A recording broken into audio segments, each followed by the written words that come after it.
Welcome to the Tech Egg. Don't get scrambled. Enjoy the video. You start by ensuring you are acting legally and safely.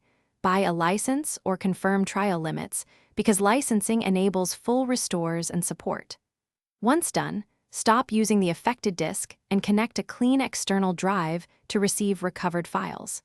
Make sure you download the official EaseUS installer and check the file size or checksum if available.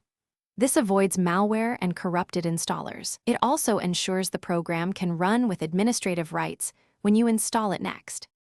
Install and launch the official EaseUS Data Recovery software with administrator privileges to allow full device access. First, run a quick scan on the affected partition to find recently deleted items. Once complete, switch to a deep scan for thorough sector-level recovery if files are missing.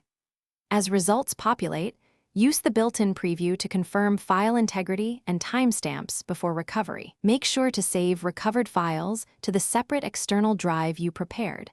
That prevents overwriting source data.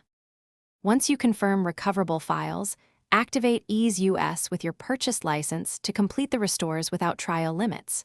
Restore only selected files to the external drive and immediately verify they open correctly.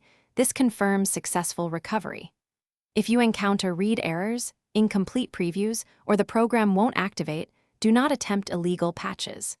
Instead, contact EaseUS support with logs. Try reputable open-source alternatives like PhotoRec for a second opinion, or consult a professional data recovery service.